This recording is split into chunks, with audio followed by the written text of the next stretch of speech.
Les 12 dernières minutes avec le docteur William Bérébi. Bonjour docteur, Bonjour. Merci d'être avec nous. Vous publiez ce livre, Mission ventre plat, la méthode microbiotique, nutritionnelle et sportive.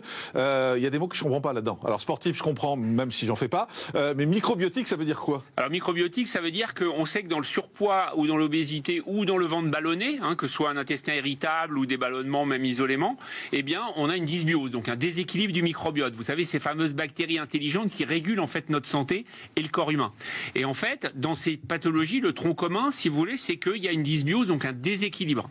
Et si vous avez un déséquilibre de ce microbiote, donc de ces bactéries, vous allez développer de l'obésité, un surpoids, des ballonnements, etc. C'est-à-dire que ça vous fait grossir? Alors non, ça fait maigrir, d'équilibrer son...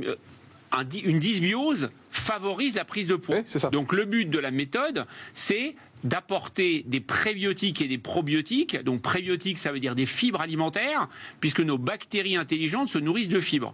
Donc les légumes, les fruits, les légumineuses, les céréales complètes, comme le pain complet. Et donc ça, c'est les prébiotiques. Donc il faut optimiser sa prise de prébiotiques en privilégiant ceux qui ont un index glycémique bas et un apport calorique faible, pour perdre du poids et en même temps équilibrer notre microbiote intestinal. Et les probiotiques, c'est des bactéries, donc les bactéries elles-mêmes, en fait, vivantes, qu'on a déjà dans notre corps à 39 000 milliards, et bien maintenant, elles existent sous forme de gélules. Mais moi j'ai contre le poids. J'ai vu qu'il y a des yaourts par exemple qui font ça. Ça marche ces trucs-là ou non, pas? Non, les yaourts, si vous voulez, il y a des probiotiques, mais il y a des probiotiques dans tous les yaourts en fait. Ouais.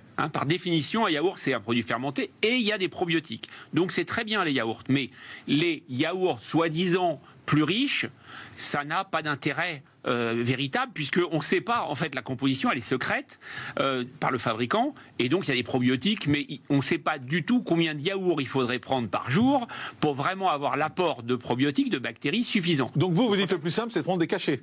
Alors le plus simple, c'est de bien manger. Pour des probiotiques globaux, on peut prendre des yaourts, du pain au levain, etc. Donc ça, c'est des probiotiques globaux.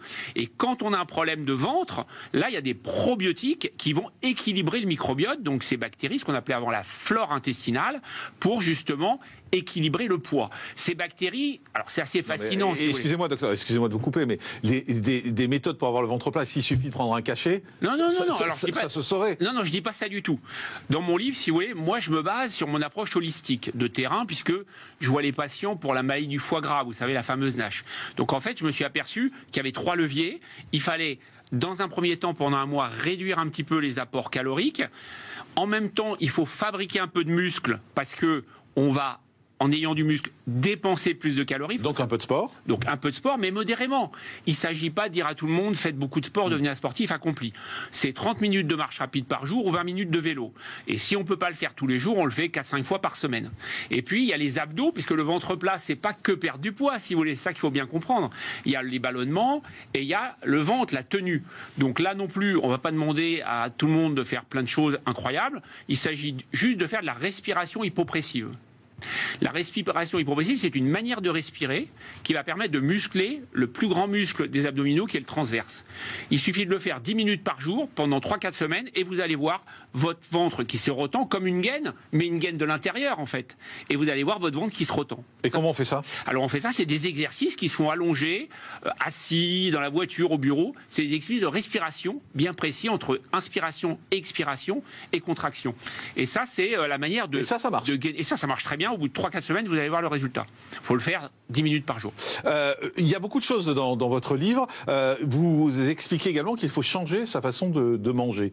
Il faut par exemple éviter les produits industriels. Or aujourd'hui, je pensais que les produits industriels c'était équilibré, c'était bien fait. Et non, c'est ça le problème, et c'est ça qu'il faut dire, c'est que les aliments ultra transformés, donc les produits industriels sont des aliments ultra transformés. Ça veut dire qu'ils contiennent des substances comme des additifs, des émulsifiants qui vont le conserver, qui vont améliorer le goût, et ces produits ultra transformés abîment le microbiote intestinal et donc favorisent la prise de poids. Et c'est pourquoi il faut vraiment les bannir le plus possible de notre alimentation. En France, par exemple, la moyenne, c'est 35% de l'apport calorique, c'est sur ces produits-là. Et il faut au maximum 15%. Donc quand vous prenez ces produits-là, à apport calorique égal, c'est-à-dire je prends 100 grammes de biscuits et je prends 100 grammes de légumes, en fait, les 100 grammes de produits industriels pèsent 150 grammes.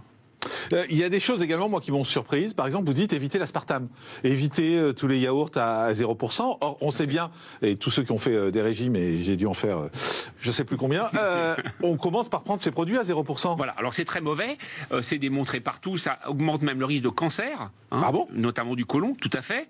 Et si vous voulez, c'est un produit transformé, c'est-à-dire c'est un produit pas naturel. Un yaourt nature, c'est un produit, c'est du lait et ça devient un yaourt en fermentation. Là, c'est des produits transformés puisqu'on ajoute des édulcorants, des additifs, des conservateurs, etc.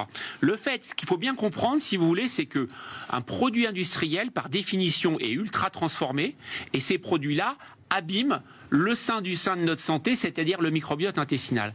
Et ce sont nos bactéries, en fait, on le sait aujourd'hui, qui régulent le poids et qui régulent les ballonnements. Donc vous nous dites qu'il vaut mieux manger un yaourt normal Nature, ouais. qu'un yaourt à 0%. Absolument, absolument. Puisque le yaourt à nature, vous allez avoir un aliment sain, si je puis dire. Tandis que l'autre, il va abîmer votre microbiote. Et quand vous en consommez trop, donc si c'est 10-15%, ça passe, parce qu'on ne peut pas toujours dans la vie de tous les jours faire exactement ce qu'on veut, mais vous allez abîmer votre microbiote et donc vous allez prendre du poids, et indépendamment, si vous voulez, de la calorie du produit lui-même.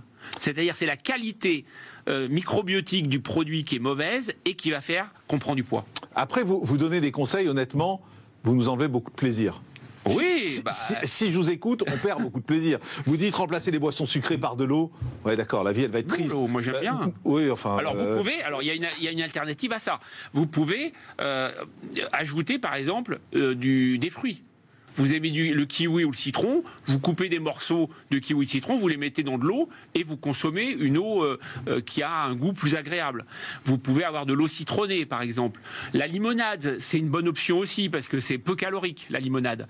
Mais globalement, alors évidemment, il ne s'agit pas de dire ne consommez plus rien, etc. parce qu'on ne peut pas toujours. Et de temps en temps... c'est une autre façon de s'adapter. Par exemple, pour les plats surgelés, vous dites faites-les vous.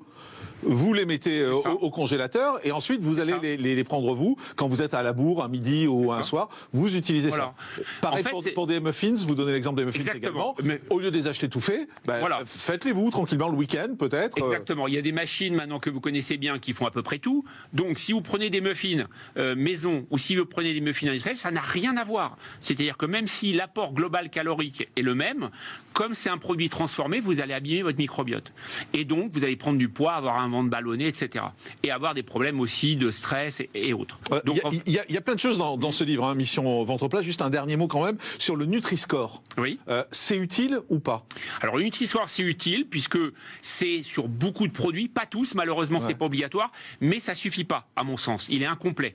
Donc moi j'utilise deux applications qui sont Yuka et Siga. Yuka, ça donne vraiment la composition, la quantité de graisse, de sucre, etc. Donc c'est très intéressant. Et puis Siga, ça va donner justement le degré de transformation.